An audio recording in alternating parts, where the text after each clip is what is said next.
Tema kita malam ini mensyukuri nikmat kemerdekaan. Pembahasan pertama, makna syukur. Bisa dilihat dalam surat Ibrahim ayat 7. Syakara, 3 huruf syukur. Shin, kaf, ra. Syakar. Lawannya adalah kafara, 3 huruf juga. Kafara. Syakar artinya menampakkan, memperlihatkan, menunjukkan. Syakar. Sedangkan kafar artinya menutupi. Kafar, cover, bahasa Inggris. Buku itu biar supaya jangan kelihatan ditutupi, di cover. Kafar, lain syakartum. Kalau kamu syakar, menampakkan, menunjukkan, memperlihatkan. Sedangkan kafar artinya menutupi, tidak memperlihatkan. Makanya orang yang mensyukuri nikmat hidup malam ini, nampakkanlah bahwa kita hidup malam ini. Salat isya berjamaah, ngaji, zikir, doa, nampakkan.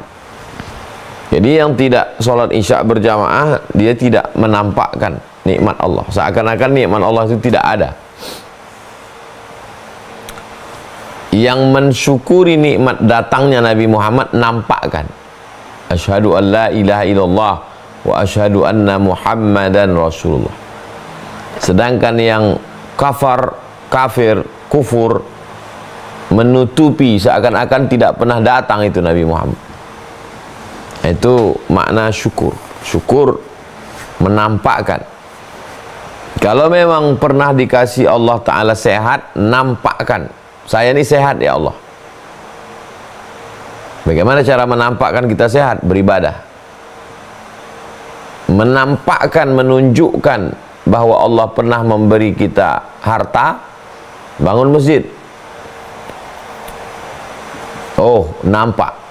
Adapun orang yang menyembunyikan, tidak kelihatan, tidak nampak. Ini makna syukur. Nah, jadi syukur menampakkan, menunjukkan, memperlihatkan, menyatakan. Sedangkan kufur menutupi, menyembunyikan, tidak memperlihatkan, seakan-akan tidak pernah ada. Nah, ini makna syukur. Yang kedua, makna nikmat. Apa itu nikmat? Nikmat itu adalah sesuatu yang membuat kita dekat kepada Allah. Itu nikmat. Sesuatu yang membuat kita dekat kepada Allah. Nah, itu nikmat. Walaupun bendanya sama, belum tentu nikmat. Ambil contoh handphone. Ketika handphone itu membuat kita dekat dengan Allah, nikmat. Dengan handphone itu kita jauh dari Allah, laknat.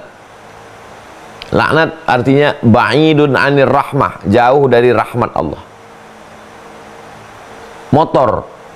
Dengan motor itu kita dekat kepada Allah. Pengajian subuh besok, sholat berjamaah ke masjid, nikmat. Dengan motor itu justru buat dosa, laknat. Nah, jadi jangan kita menyangka, wah, dia dapat nikmat, padahal dia nggak sholat, dia nggak puasa, dia nggak ngaji, kok dia dapat nikmat? Padahal sebetulnya bukan nikmat, dia sedang dapat laknat. Kita menyangkanya nikmat. Nah, ini. Jadi Islam itu datang memberikan pandangan baru terhadap sesuatu tentang nikmat dan laknat. Rahmat, kasih sayang Allah menjadi dekat dengan adanya nikmat. Sedangkan laknat membuat orang jauh dari kasih sayang Allah. Ba'idun anir rahmah, menjadi laknat. Apakah sesuatu itu nikmat atau laknat? Mata menjadi nikmat, mata bisa menjadi laknat. Pendengaran menjadi nikmat, bisa juga menjadi laknat. Pengetahuan, akal, pikiran bisa menjadi nikmat, bisa juga menjadi laknat. Lisan bisa menjadi nikmat, bisa menjadi laknat. Sesuatu yang selama ini kita pandang satu sisi, ternyata memiliki dua sisi. Nah, inilah hebatnya ajaran Islam. Dia melihat kita, kita melihat dia. Dia ajak kita untuk melihat sesuatu dengan pandangan Islam, pandangan dari dua sisi. Berikutnya pembahasan yang ketiga, kemerdekaan. Bahasa Arabnya istiqlal. Istiqlal artinya kebebasan untuk mengatur rumah tangga kita secara independen. Istaqalla yastaqillu istiqlal, berdiri sendiri tanpa intervensi orang lain. Itu maknanya merdeka. Kita tidak bisa memutuskan perkara kita sendiri, berarti kita belum merdeka, kita masih terjajah, belum istiqlal. Kita bebas mau buat apa tanpa ada intervensi orang lain, berarti kita sudah merdeka, bebas. Kenapa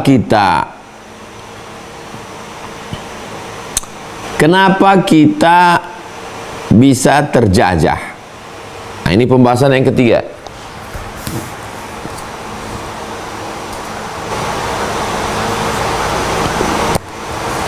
Jadi ketika bangsa barat, Eropa, Inggris, Jerman, Portugis, Belanda, ketika mereka punya peradaban, membuat peradaban baru, maka muncul keinginan untuk mengeksploitasi. Jadi berawal dari eksperimen, lalu kemudian muncul eksploitasi. Jadi mereka bereksperimen pada abad ke-15 yang disebut dengan masa Renaissance, masa pencerahan, masa kebangkitan. Jadi mereka berdarah-darah juga. Terjadi revolusi terhadap monarki. Monarki artinya ketika raja mati digantikan oleh anaknya. Mereka menghancurkan itu dan muncullah apa yang disebut dengan demokrasi. Lalu kemudian abad ke-16, abad ke-17, selama 200 tahun itu mereka membangun dan mereka berhasil. Maka muncullah negara-negara Inggris, Belanda, Jerman, Prancis, Portugis. Ketika mereka sampai pada masa kenyamanan, mereka ingin memperluaskan kekuasaannya. Dan mereka mencium ada aroma rempah-rempah di bagian timur dunia. Mereka pun pergi Portugis sampai ke Ternate karena pohon cengkeh.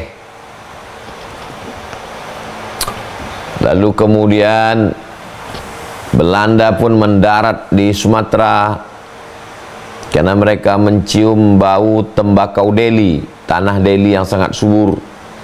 Begitu juga dengan perkebunan karetnya. Jadi mereka awalnya datang itu adalah untuk memperluas kekuasaan di tanah yang amat sangat subur. Maka mereka membuat apa yang disebut dengan Hindia Belanda. Hindia karena kebetulan pulau-pulau ini terletak di balik India. Belanda negara mereka. Jadi mereka mengambil pulau-pulau ini sebagai wilayah jajahan kekuasaan tanpa meninggalkan nama asal muasal mereka, yaitu Belanda. Inilah asal muasal dari penjajahan, karena keinginan untuk menguasai milik orang lain. Jadi manusia ini rupanya kalau dia sudah punya rumah, rumahnya sudah bagus, dia tidak pernah merasa puas. Dia ingin menguasai rumah orang lain. Rumahnya sudah bagus, dinding beton, jendela kaca, maka dia ingin menguasai rumah orang lain. Begitulah mereka.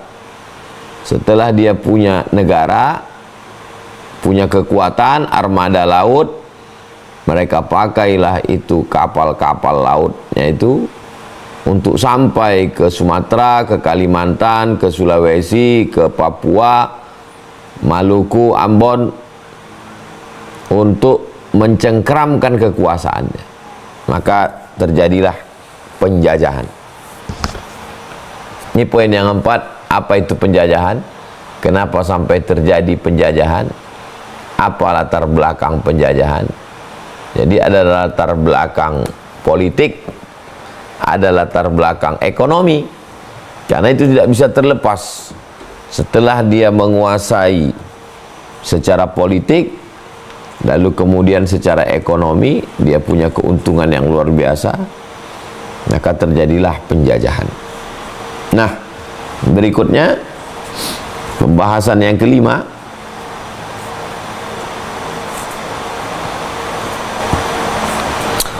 bagaimana terlepas dari penjajahan. Maka terlepas dari penjajahan ini, disitulah peran agama Islam yang luar biasa. Satu ajaran Islam yang membuat kita merdeka itu adalah apa yang disebut dengan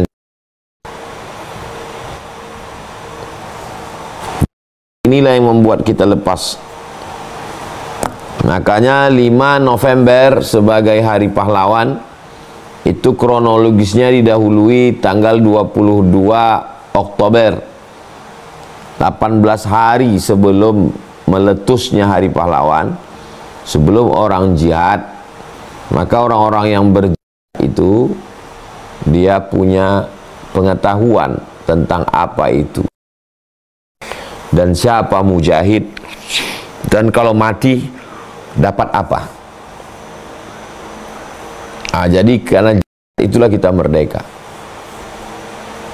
Kalau mati tidak merasakan sakaratul maut, kalau mati tidak merasakan hisab, kalau mati tidak merasakan azab kubur, kalau mati langsung masuk ke surga. Ini dihembuskan oleh para ulama, terus membacakan ayat-ayat hadis Nabi, sirah, perjalanan sejarah Nabi SAW, sampai akhirnya bangkit semangat umat ini untuk melawan penjajahan. Mereka pun dari mulai ujung Sumatera paling atas Tengku Umar di Maulaboh, Aceh Barat. Kata Tengku Umar, kalau aku mati malam ini, aku mati syahid. Kalau besok pagi aku masih hidup, aku akan minum kopi. Itu dituliskan di warung kopi di Maulaboh depan Masjid Raya. Kalau mati malam ini, mati syahid. Kalau hidup besok pagi, masih bisa minum kopi. Jadi bagi mereka hidup ini simpel saja. Hidup untuk berjihad, mati syahid. Itulah makna ungkapan aish kariman, hidup mulia, au mut syahidan, atau mati syahid. Begitu juga dengan Imam Bonjol, kemudian Tuanku Tambusai dari Riau, kemudian menyeberang sampai ke Pulau Jawa, kita dipertemukan dengan Pangeran Diponegoro yang dibuang ke Sulawesi. Di Sulawesi kita bertemu dengan Sultan Hasanuddin, seorang ulama karismatik pula bernama Syekh Yusuf Makassar, yang dibuang oleh Belanda ke Ceylon karena di sana dia tetap berdakwah, dibuang lagi ke Afrika Selatan, meninggal di Cape Town, mendapatkan penghargaan dari Nelson Mandela sebagai pahlawan. Nah, ini adalah singkatnya kita merdeka karena jihad. Afghanistan merdeka dari Rusia karena jihad. Bosnia Herzegovina merdeka dari pembantaian Slobodan Milosevic dari Serbia karena jihad. Palestina akan merdeka kalau kita berjihad. Jadi solusinya adalah jihad. Baik, itu pembahasan kelima. Pembahasan keenam, setelah kita merdeka, bagaimana? Apa yang kita lakukan? Maka poin yang keenam ini, apa yang dulu tidak bisa kita lakukan ketika masih dalam penjajahan, maka sekarang setelah masa kemerdekaan ini kita laksanakan supaya kita benar-benar manusia yang menampakkan kemerdekaan. Ini loh, saya sudah merdeka. Apa yang tidak bisa kita lakukan waktu itu? Waktu itu kita tidak bisa menerapkan ajaran Islam karena bagi mereka itu sebuah ancaman.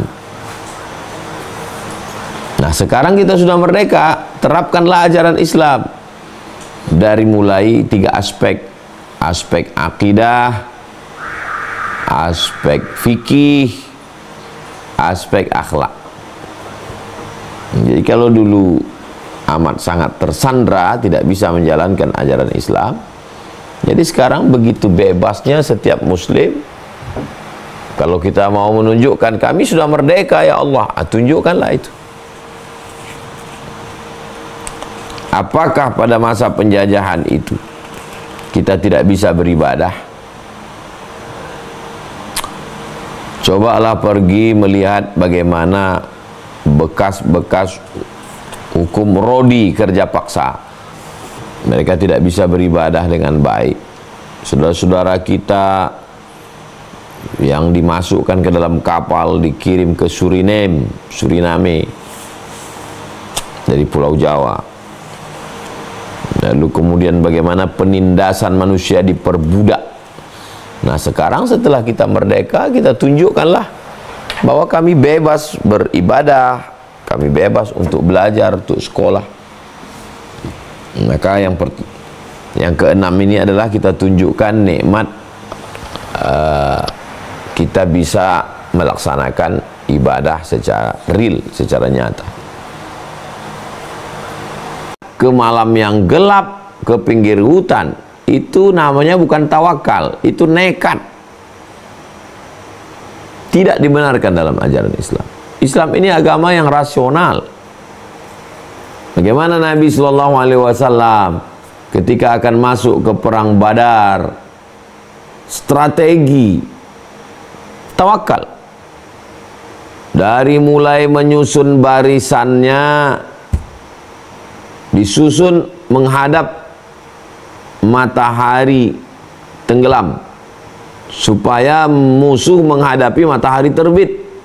Kalau musuh menghadapi matahari terbit, maka dia sudah kalah 1-0 karena matanya silau. Kalau mata musuh silau, pasukan Nabi menang 1-0. Berkemah di dekat persediaan air. Sahabat bertanya, ya Rasulullah, di mana kita berkemah? Apa turun wahyu? Kata Nabi, nggak ada wahyu turun. Kalau gitu kita kemah dekat oase, dekat air. Berkemah di dekat air sudah 2-0. Karena musuh haus. Kalau musuh haus, dia udah kalah duluan. Strategi. Itu namanya takwa. Takwa itu bagaimana supaya kita nggak haus? Berkemah dekat air. Bagaimana supaya kita matanya tidak silau? pasang barisan ketika tempat matahari terbit. Itu namanya takwa. Jadi takwa selalu diartikan takut pada Allah, betul, tapi dengan langkah-langkah yang jelas, real. Itu disebut dengan takwa. Berapa pasukan ini? Pasukan yang mau dihadapi ini berapa orang? Nggak ada yang tahu pasukannya berapa, sehingga kita tidak bisa ukur kekuatan. Nabi itu cerdas, siddiq, amanat, tabligh, fatana, cerdas. Intip mereka ambil air minum, tangkap tukang masaknya, tanya berapa jumlah pasukan. Kata tukang masak, saya nggak tahu, saya masak aja. Dari tukang masak itu Nabi bisa tahu berapa jumlah, berapa ekor kambing yang kau masak, berapa ekor onta, sekian. Kalau sekian kambingnya, sekian ontanya, berarti sekian pasukannya. Kalau sekian pasukannya, berarti begini strateginya. Itu takwa namanya. Jadi memahami takwa secara utuh. Takwa menyebabkan turunnya rezeki. Kenapa? Berstrategi. Setelah itu bertawakal. Kalau orang bertawakal, jiwanya tenang. Kalau jiwanya tenang, hatinya khusyuk, tidak seradak seruduk. Disitulah turun rahmat Allah Subhanahu wa ta'ala. Yang ketiga,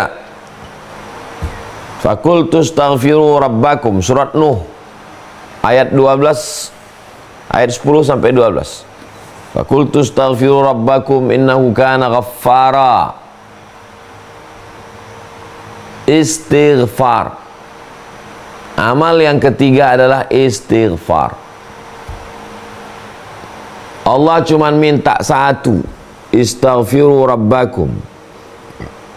Tapi berapa balasan yang diberikan Allah? Innahu kana ghaffara yursilis sama alaikum mudrara wa yumdidkum bi amwalin wa banin wa yaj'al lakum jannatin wa yaj'al lakum anhara. 6 rezeki diberikan Allah untuk satu amal. Amalnya cuma istighfar, tapi balasannya 6. Ghaffara, dosamu diampunkan, rezeki. Yursilis sama alaikum midrara, turun hujan lebat, rezeki. Wa yumdidkum bi amwalin, kamu dapat harta, rezeki. Wa banin, dapat anak, rezeki. Wa yaj'al lakum jannatin,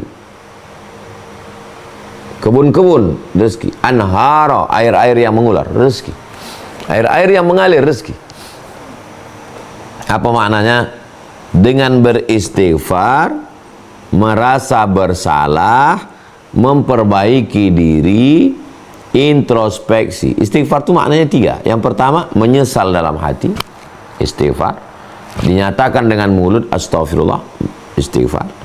Tekad kuat untuk tidak kembali kepada perbuatan yang lama, istighfar. 6 balasan Allah Subhanahu wa ta'ala. Rezeki semua. Orang yang tidak merasa bersalah pada perbuatan salah, enjoy, ciri psikopat. Jadi sekarang kita banyak menghadapi orang-orang sakit. Bukannya merasa bersalah, malah merasa benar, menyalahkan orang lain, psikopat. Cobalah tulis psikopat, enter. Lihat apa definisi psikopat, apa ciri-cirinya. Jangan-jangan kita di situ tidak merasa bersalah. Kita sebagai muslim selalu merasa bersalah. Jangan-jangan ini salah saya. Yang lebih mengerikannya, jangan-jangan usaha ini gagal karena dosa saya. Nauzubillah. Pertama, takwa.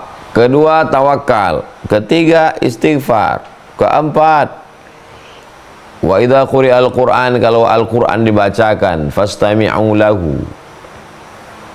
Fastami'u lahu, dengar baik-baik. Wa ansitu.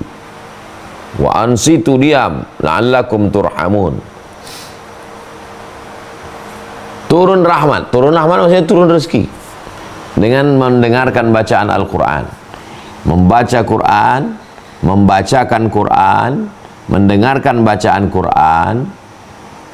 Itulah kenapa di awal hari diawali dengan baca Quran, Fatihah, Qul huwallah, Al-Falaq, An-Nas, awal Al-Baqarah, ayat kursi, ujung Al-Baqarah. Supaya apa? Supaya turun rahmat, turun rezeki. 4. 5. Barik li ummati fi bukuriha. Mengawali sesuatu lebih awal, melakukan aktivitas bukur. Bukur maksudnya lebih awal.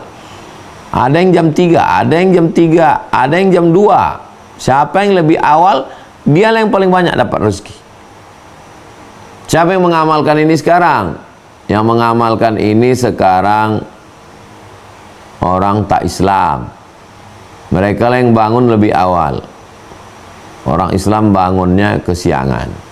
Rezekinya sudah dipatuk ayam, diterkam kucing, tak dapat apa-apa lagi dia. Padahal Nabi mengatakan barik li ummati fi bukuriha, berikan pada berkah. 6. Yadullah ma'al jamaah. Pertolongan Allah, rezeki turun bersama jamaah, bersama orang yang berjamaah. Jangan sendirian. Jamaah BP. Selalu kalau udah disebut jamaah, jamaah pengajian, jamaah zikir, jamaah sholat. Padahal di situ adalah jamaah umat Islam yang solid. Ada leadernya, ada komandonya, ada komandannya, ada step-step yang mau dijalani. Tidak boleh melawan imam. Ju'ilal imamu liyutamma bih. Imam itu diangkat untuk diikuti. 7. Mathalul ladzina yunfiquna amwalahum fi sabilillah kamathali habbah, 1 biji, ambatat sab'a sanabil, tumbuh 7 cabang, wa fi kulli sumbulatin mi'atu habbah, tumbuh 100, 200, 300, 400, 500, 600, 700. Apa yang membuat ini beranak pinak menggurita? Sodakoh. Jadi sodakoh dari BP dalam bentuk mobil, sampai hari ini dipakai YTWU membawa beras tahun keempat ini sekarang, yang disalurkan ke suku pedalaman, suku terasing, sekolah tahfiz Quran. Itu salah satu sebab turunnya rezeki yang diberikan Allah Subhanahu wa taala. 7. 8. Man ahabba yusatalahu fi rizqihi. Siapa yang mau dilapangkan rezekinya, wa yunsa'alahu fi atharihi, mau dipanjangkan umurnya, rezeki juga, falyasil rahimahu, hendaklah dia menyambung tali silaturahim. Kalau orang barat menyebutnya namanya network. Mereka lebih kepada worknya, network. Kita lebih pada rahimnya. Itu siapa itu? Itu network saya. Kerjasama dalam pekerjaan. Tapi Islam lebih pada silaturahim saya. Itu keluarga saya. Yang diikat itu lebih pada network. Yang diikat itu rasionalitas akal. Tapi kalau sudah silaturahim, perasaan, hati, emosional. 9. La yaruddul qada illa du'a. Tidak ada yang bisa merubah takdir kecuali doa. Termasuk takdir rezeki berubah disebabkan oleh doa. Maka minta kepada Allah Subhanahu wa ta'ala. Itu penjelasan tentang apa rezeki. Jangan persempit makna rezeki. Kemudian beberapa amalan-amalan yang mengundang rezeki, lebih kurang 9 poin. Itu yang dapat saya sampaikan pada kesempatan ini. Saya amat sangat berbahagia bisa dilibatkan oleh Mas Ipo, Ustadz Fahmi beserta para asatis yang selama ini kita hanya ketemu di grup-grup video saya yang dikirim suara dan lain sebagainya. Malam ini kita bisa bertatap muka walaupun melalui kajian online. Mudah-mudahan kita semua istiqamah.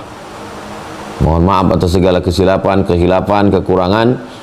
Mudah-mudahan kita terus bersemangat, karena orang bisa hidup 3 bulan kalau tidak ada gandum, tidak ada beras, tidak ada padi, tidak ada jagung. Orang bisa hidup 3 hari kalau tidak ada air putih. Tapi orang hanya bisa hidup 3 detik kalau kehilangan semangat. Semangat itu dari dalam. Semangat itu datang dari diri kita sendiri, mendapatkan ilham dari Allah SWT. Dan mudah-mudahan kajian malam ini membuat kita lebih semangat, lebih memaknai rezeki, lebih mengedepankan amal-amal, sehingga rezeki yang kita peroleh itu rezeki yang halal dan thayyibah, berkah, dipakai untuk menolong agama Allah Subhanahu wa taala. Demikian Mas Ipo, saya kembalikan ke Mas Ipo dan Ustadz Fahmi. Assalamualaikum warahmatullahi wabarakatuh. Ustadz, izin kalau masih berkenan Ustadz ditutup dengan doa Ustadz. Ini teman-teman beragam semuanya, ada yang mitra, ada juga dari luar. Mungkin sebentar Ustadz doa. Ya. Ala hazihin niyah, untuk niat yang baik, semoga niat usaha kita diberkahi Allah, dijauhkan dari malapetaka, bencana dan musibah, diberikan keluarga sakinah mawaddah warahmah, diberikan anak keturunan soleh dan solihah. Untuk niat yang baik ini semuanya, bil khusus keluarga besar BP, Al-Fatihah. A'udzubillahi minasyaitonirrajim. Bismillahirrahmanirrahim. Alhamdulillahirabbil alamin arrahmanir rahim maliki yaumiddin. Iyyaka na'budu wa iyyaka nasta'in. Shiratal mustaqim. Shiratal ladzina an'amta 'alaihim ghairil maghdubi 'alaihim waladdallin. Amin. Allahumma shalli ala sayyidina Muhammad wa ala ali sayyidina Muhammad. Assalamu alayka ya Rasulullah. Assalamu alayka ya Nabi Allah. Assalamu alayka ya khaira khalqillah. Ya Rabbi bil Mustafa balligh maqasidana. Berkat kemuliaan Nabi Muhammad SAW, sampaikanlah segala maksud niat baik kami, niat baik keluarga besar BP, untuk diberikan kelapangan, kemudahan, dijauhkan dari segala malapetaka, bencana dan musibah. Allahumma aftah lana abwabal khair, bukakan untuk kami pintu kebaikan, wa abwabal rizqi, pintu rizki, wa abwabal barakah, pintu keberkahan. Wafiq ulata umurina, pemimpin-pemimpin kami, sahabat-sahabat kami, guru-guru kami, berikanlah kebaikan, kesehatan, kekuatan, bil khusus untuk Mas Ipo Santosa beserta keluarga besar, para asatis yang menyertai kami, berikanlah istiqamah iman dan Islam. Matti'na bituli umurihim, berikan kami nikmat barakah dengan panjangnya umur mereka ya Allah. Allahumma dafa'ana al-ghala wal waba wal fahsya wal riba wal zina, selamatkan dari malapetaka, bencana, riba, zina, fitnah yang luar biasa di akhir zaman ini ya Allah. Waqtim bis salihati a'malana, tutup umur kami dengan husnul khatimah bihaqqi nabiyika Muhammad sallallahu alaihi wasallam. Rabbana atina fid dunya hasanah wa fil akhirati hasanah wa qina adzabannar. Wa sallallahu ala sayyidina Muhammad wa ala alihi wasallam. Walhamdulillahi rabbil alamin. Taqabbalallahu minna wa minkum taqabbal ya karim. Terima kasih untuk Mas Ipo, Ustadz Fahmi beserta sahabat keluarga besar British Propolis. Barakallahu fikum. Jazakumullah khairal jaza. Wassalamualaikum warahmatullahi wabarakatuh.